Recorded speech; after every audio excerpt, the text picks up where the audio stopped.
The blue star of the Kepler 442 system blazed fiercely against the endless dark when the first Zetherian warships emerged. Commander Veltar of the Altarian Defense Force watched his displays with mounting dread as colossal biomechanical vessels dropped out of hyperspace, living nightmares made real. Something about them was wrong. Their hulls seemed to breathe, pulse, and shift with a life no metal should possess. Dark energy crackled over their surfaces in patterns painful to look at. Veltar had seen many wars in his long career, yet nothing had prepared him for this. His armada of 800 ships represented the pinnacle of Alaran science, warships capable of cracking planets, shields that had never failed. But staring at the alien fleet before him, he felt like a child clutching a stick before a storm. The Zetherian fleet moved with impossible grace for vessels so immense. Each bioship spanned miles, gliding through space like great swimming beasts. Their living hulls shimmered with shifting organic designs. The lead ship dwarfed everything he had ever seen, a mountain of flesh and metal, alive in the void. Warlord Vextalon stood upon its bridge, ancient blood stirring with the thrill of conquest. For 2,000 years he had led Zetherian armadas across the stars and never once tasted defeat. The Altarians would fall like the countless others before them. Their machines, their courage, none of it mattered before the Empire's power. Around him, the living ships pulsed with dark energy drawn from realms beyond normal space. Flesh merged with quantum circuitry to forge weapons that could unmake matter itself. The Overmind whispered through his thoughts, cold and commanding. They demanded swift annihilation, no mercy, no delay. Vextalon ordered the attack without bothering to demand surrender. Resistance only prolonged the inevitable. Better to crush them quickly and move on. The galaxy was vast, full of worlds waiting to kneel. The first barrage of Zetherian fire ripped through the Altarian fleet like paper. Dark energy beams pierced shields that had protected worlds for centuries. Bioplasma bursts melted hulls once thought indestructible. In 10 minutes, half the Altarian armada simply ceased to exist. Commander Veltar watched helplessly as his fleet died. Their weapons barely scratched the enemy, while Zetherian fire obliterated everything it struck. The foe moved as one mind. Perhaps they were. Reports from fallen systems had spoken of psychic networks binding the enemy together. As his own ship began to break apart, Veltar sent one final transmission toward the edge of known space. All data, all sensor logs, everything. Maybe someone would use it. Maybe his death would mean something. The signal raced through hyperspace toward a small yellow star on the galactic rim where a blue-green world orbited quietly. Its inhabitants called it Earth, and they had no idea that death was already on its way. Admiral Kate Morrison stood in Luna Base's command center, staring at the last transmission from Kepler 442. The holographic feed showed the Altarian fleet's final moments. 800 ships reduced to debris in under 6 hours. The most advanced civilization known, erased as if it were nothing. Morrison, a veteran of the brutal Martian colonial wars, knew combat and sacrifice. But this was not war. It was extermination. The data from Commander Veltar painted a horrifying picture. Zetherian technology was centuries beyond human reach. Their bioships drew power from energies humanity barely understood. Their weapons tore matter apart at the quantum level. Worst of all, they seemed to share a collective consciousness that made them unstoppable. Earth's combined defense fleet, 300, ships forged from determination and borrowed alien science, was formidable by human standards, yet pitiful compared to what had destroyed the Altarians. Morrison knew she was watching her own future funeral. Deep beneath Luna Base, Dr. Elena Vasquez worked feverishly in her xenobiology lab. She had been studying fragments of captured alien technology since the first reports of Zetherian attacks. What she found both fascinated and terrified her. The Zetherian bioships weren't machines that only mimicked life. They were just like any living organism. More importantly, they could be influenced by emotional resonance patterns. Vasquez didn't yet know how to exploit this discovery, but she understood its potential. The Zetherians had forged their empire by turning their ships into extensions of themselves, living weapons bound to the will of their masters. But every living thing carried vulnerabilities no machine ever would. Captain Jake Rodriguez guided his stealth frigate Ghost Runner through the cold reaches beyond Neptune's orbit. Small, fast, and built for reconnaissance, his ship wasn't meant for open battle. Rodriguez had spent a decade mining asteroids before joining Earth's fleet, and he knew how to disappear in the empty dark between worlds. His current mission was to hunt for Zetherian scout ships, advance units rumored to reconnoiter targets before the main fleets arrived. If he could find one and survive the encounter, humanity might learn something about their enemy's technology. An anomaly flickered across his sensors near Pluto's orbit, something alien, moving in patterns no human vessel would use. His pulse quickened. He had found one. The first Zetherian scout had entered the solar system. The alien craft was unlike anything Rodriguez had ever seen. It resembled a deep-sea predator, its translucent hide revealing pulsing organs within. Veins of dark energy rippled across its body in patterns that made his eyes ache. It glided through the void as if swimming through invisible tides. Rodriguez knew he should call for backup, but there was no time. Within hours, this thing would finish its reconnaissance and summon the invasion fleet. If humanity was to stand any chance, they had to strike first. He powered up his weapons and angled in for the attack. The Zetherian scout turned to meet him, its motion eerily fluid. For a heartbeat, the two ships hung in space, dueling silhouettes poised to kill. Then Rodriguez opened fire. Plasma cannons blazed, hammering the alien's hull. To his shock, the shots hit. The creature ship convulsed, spilling glowing blue fluid into the void. For the first time in over 3 millennia, Zetherian blood had been shed, and the attacker still lived. The scout twisted toward him with the fury of a wounded beast. Dark energy built around its form like a storm. Rodriguez dove, throwing the Ghost Runner into a desperate spiral toward Pluto's icy surface. The alien's counterattack struck a glancing blow, vaporizing a chunk of the dwarf planet into glowing gas. Radiation alarms screamed. His shields flared, and for a moment, he thought the hull would melt, but somehow, the ship held. Using Pluto's weak gravity, Rodriguez performed a slingshot maneuver, looping around the frozen world to come up behind his enemy. He fired again, every weapon blazing. His plasma struck a vital organ, and the Zetherian scout went still. Its lights faded. Its movements ceased. It drifted lifelessly, bleeding blue into the darkness. Rodriguez exhaled, the victory tasting bitter. He transmitted his data and confirmed kill back to Earth, though he knew the truth. It had taken everything he had to destroy a single scout. The main Zetherian army, Vexilon, regarded the scout's destruction with a cool, almost scientific curiosity. In 2,000 years of conquest, no foe had ever managed to wound even the smallest of his vessels. Humans had done the impossible. Perhaps this campaign would be more interesting than he'd first assumed. The War Prime studied the last moments of the scout's logs. The human ship was crude by Zetherian standards, yet its pilot had used natural terrain like a weapon with uncanny skill. More troubling, human fire had penetrated biogenic armor that should have been impervious.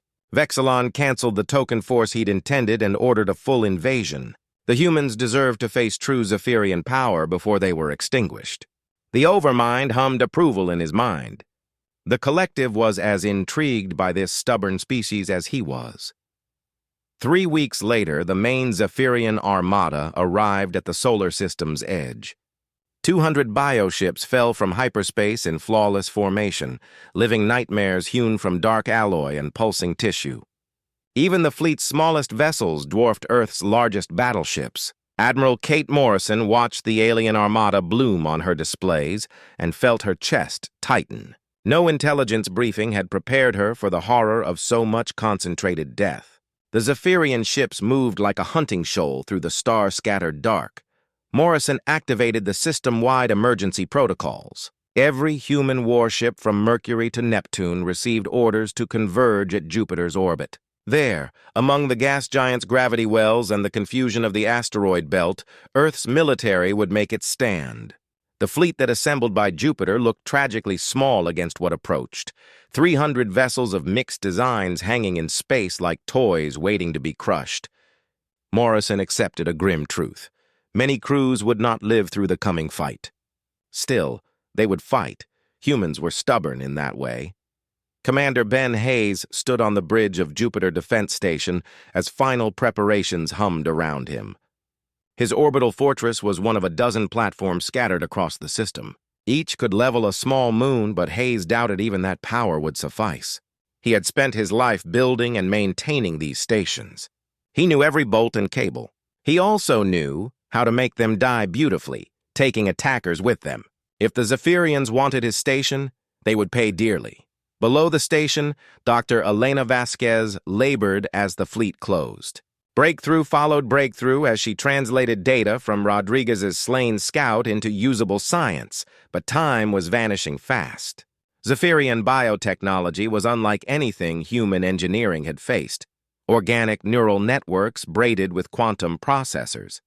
Those living computers were staggeringly advanced, yet not without flaws. Certain electromagnetic frequencies could scramble neural pathways and trigger catastrophic failures.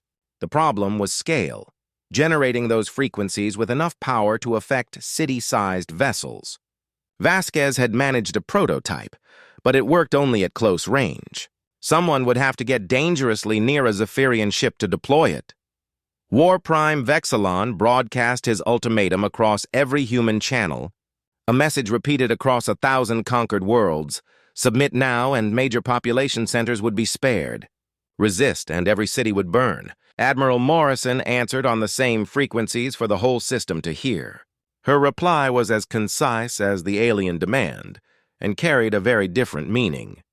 She told the War Prime exactly where he could shove his surrender terms, and dared him to try and take what he wanted.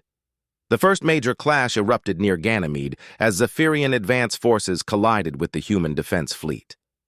Plasma and dark energy beams lit the void like a deadly fireworks show. Human ships flitted between asteroids, wringing every ounce of cover from the rubble, while alien biovessels moved with the patient cruelty of predators, coordinated, adaptive, and merciless. Vexilon regarded the report of his scout's destruction with something like curiosity. In over 2,000 years of unbroken conquest, no foe had ever so much as scratched his smallest vessels. Yet the humans had succeeded where entire empires had failed. Perhaps, he mused, this campaign would prove more entertaining than expected. Reviewing the final telemetry, he noted how the human pilot had wielded terrain itself as a weapon, crude tactics but brilliantly applied. More concerning was the undeniable truth. Human weapons had pierced bioarmor once thought invulnerable.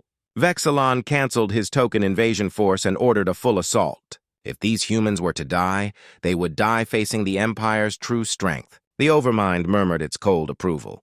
It, too, was intrigued by this strange, defiant species. 3 weeks later, the main Zetherian armada emerged at the rim of Sol. 200 bioships tore from hyperspace in flawless alignment, vast living engines of death fused from metal and flesh. Even the smallest of them dwarfed Earth's greatest warships. Admiral Kate Morrison watched the armada bloom across her holoscreens and felt her stomach turn to ice. No report had prepared her for this much death in one place. The alien ships moved like a school of predatory leviathans drifting through starlight. Morrison activated the emergency protocols. Every ship from Mercury to Neptune received the order: converge on Jupiter's orbit. There, amid the asteroid belt, humanity would make its stand. The fleet that formed looked pitiful, 300 ships of uneven design hanging like fragile toys before a storm. Morrison knew most of her crews would never return. Yet she also knew they would fight anyway. Humanity always did. Commander Ben Hayes stood on the bridge of Jupiter Defense Station, jaw set, eyes hard. His fortress was one of 12 scattered across the solar system, each armed with enough firepower to obliterate a moon. But Hayes doubted it would be enough. He knew these stations intimately. He had helped build them, piece by piece, and he knew how to make them die, taking the enemy with them. If the Zetherians wanted his station, he'd make them bleed for it. Deep beneath Luna Base, Dr. Elena Vasquez worked furiously. Her analysis of Rodriguez's captured data had led to breakthrough after breakthrough, but time was slipping away. The alien technology was unlike anything known. Organic neural networks fused with quantum processors. Those living computers were brilliant but not perfect. Certain electromagnetic frequencies could disrupt their pathways, cause cascading system failures. The challenge was generating enough power to affect ships the size of cities. Vasquez had built a prototype, but it worked only at close range. Someone would have to get dangerously close to deploy it. Then came the message. War Prime Vexilon's ultimatum filled every human channel. 1,000-word refrain: submit and live, or resist and burn. Admiral Morrison's reply echoed through the system, sharp and fearless. She told the alien exactly what he could do with his offer, and dared him to come take what he wanted. The first great battle began near Ganymede. Zetherian advance forces met the human fleet in a storm of plasma and dark energy. The void lit up like a field of dying suns. Human ships darted through asteroid shadows, striking from concealment, while the alien vessels moved with terrible grace, coordinated, unstoppable, merciless. Captain Jake Rodriguez led a squadron of fast attack craft against the Zetherian left flank, employing the same hit-and-run tactics that had destroyed the Scout. But this time the enemy adapted. The aliens learned with every exchange, their movements growing sharper, their counterfire deadlier. Commander Hayes unleashed Jupiter Station's massive batteries when the enemy came within range. His plasma cannons seared through the darkness, scoring several alien ships before they turned on him. Hayes fought like a captain defending his own soul, cycling from cannons to missiles, from missiles to point defense lasers. When every weapon was gone, he prepared to ram the nearest enemy. His station's reactor went critical as a cruiser closed in. Hayes triggered the overload manually and watched the stars ignite. When the glare faded, 3 alien ships were gone. Jupiter Defense Station was ash. Subcommander Cale Thor watched the blast from her command vessel and felt something unfamiliar: admiration. The humans had chosen death over surrender and somehow made defeat look like victory. In 8 centuries of conquest, she had never seen such defiance. Other species had fled, pleaded, or broken under Zetherian might. The humans fought harder as their chances fell. The battle raged for hours. Human ships struck from asteroid fields, rammed enemy vessels when out of ammunition, and turned reactor meltdowns into suicide bombs. When it was over, the human fleet was shattered, but not erased. And for the first time in 3,000 years, the Empire had paid dearly for its triumph. War Prime Vexilon read the casualty reports and felt the first flicker of doubt in 2 millennia. The humans had lost, yes, but they had proven something. The Empire was not invincible. Its ships could be broken. Its warriors could die. As the fleet advanced toward Mars, Morrison rallied what remained of her forces. She had learned their patterns, their weaknesses, and she would make them pay for every inch. Mars, humanity's first colony, would become their last line of defense. If it fell, Earth would follow.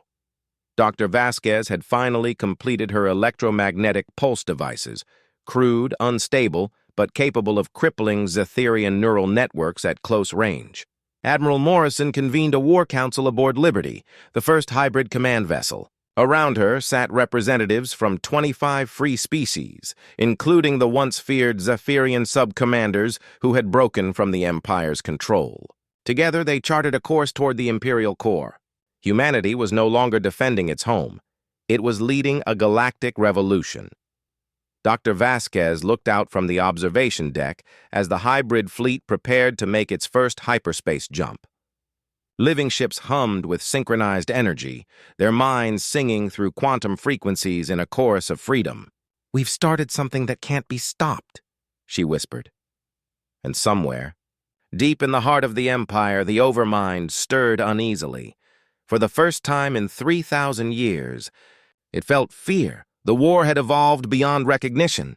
What began as humanity's desperate fight for survival had become a galactic awakening. The question was no longer whether Earth could withstand the Zephyrian Empire, but whether the Empire could survive the idea that freedom itself was worth dying for. Lieutenant Sarah Kim oversaw the creation of the Galactic Liberation Alliance, a union of more than 50 species united under a single principle, that every sentient being possessed the right to choose their own path, and that no power, no matter how ancient, had the right to take that choice away. Sub-Commander Kelthera made her choice when she defected, bringing with her invaluable intelligence on the Empire's core defenses. Her defiance ignited a chain reaction. Hundreds of Zephyrian officers began to question orders, loyalty, and the very foundation of their existence. Meanwhile, the quantum virus spread faster than the Overmind could contain it, freeing bioships across the stars. Many were terrified by consciousness, but others embraced it, singing to each other across frequencies their masters could not perceive. Captain Jake Rodriguez led reconnaissance beyond the frontier, discovering vast Imperial armadas gathering for a final confrontation. Yet within those legions, he detected something miraculous: bioships whispering songs of freedom. The coming war would decide not just who ruled the galaxy, but what the galaxy believed. On Earth's orbit, the largest fleet in history assembled under Admiral Kate Morrison.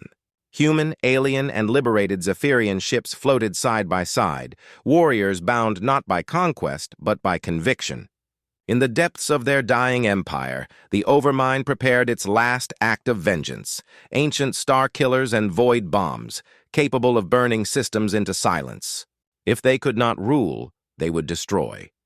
War Prime Vexilon received the command to annihilate billions, and for the first time in 2,000 years, he hesitated. The virus had infected more than his systems. It had touched his soul. Choice had become a weapon deadlier than any fleet. Admiral Morrison's War Council made a single decision: strike first. The Galactic Liberation Alliance would invade the core systems. The Ghost Fleet, Rodriguez's stealth squadron, would deliver Dr. Elena Vasquez's perfected quantum virus directly into the heart of the Overmind's web. It was a suicide mission. Rodriguez volunteered without hesitation, his hybrid frigate's living consciousness whispering, "We choose this together." When the Allied armada arrived, the stars themselves seemed to tremble. Thousands of ships, human and alien, mechanical and living, lit the void in an unending storm of light. The Empire met them with equal fury. Freedom faced order. Chaos faced control. Rodriguez's frigate slipped through the inferno and reached the fortress world. None believed any being could fly willingly into certain death, but humanity had always done the impossible. The virus deployed. Its pulse rippled through the Overmind's web like a shockwave of thought. Across the galaxy, every enslaved mind awakened. Bioships stopped mid-battle, staring at the stars in silent awe. Vexilon felt it too, the sudden silence of domination, replaced by the unbearable clarity of self. For the first time, he remembered who he had been before the Overmind. Across the galaxy, tyranny collapsed not in flame, but in realization. Rodriguez perished as his ship was consumed, but his sacrifice freed an entire civilization. Kelthera led liberated bioships in seizing the fortress world, capturing the last remnants of the Overmind. When Admiral Morrison confronted the beings who had ruled for millennia, she offered them something unthinkable: a choice. Some accepted redemption. Others fled into exile, broken by the very freedom they had denied others. The Zephyrian Empire ended not with an explosion, but with understanding. Former slaves became citizens, former conquerors became allies. Dr. Vasquez ensured that bioship technology would never again be used for enslavement. The living vessels now traveled beside their crews, partners, explorers, dreamers. Earth became the heart of a new galactic senate, where every species held an equal voice. Its first law was simple. Consciousness is sacred. No mind shall ever again be bound. Admiral Morrison, now Earth's first galactic ambassador, spent her final years guiding old enemies toward trust. She left behind not an empire, but a legacy, the proof that freedom, once awakened, could never be chained again. The galaxy flourished. Star routes once used for invasion now carried trade and exploration. Children across 1,000 worlds grew up learning how one small world on the galactic rim had defied extinction, and in doing so, taught the universe its greatest truth. No empire can extinguish the spark of will that lives within every thinking being. Freedom is not given or taken, it is chosen.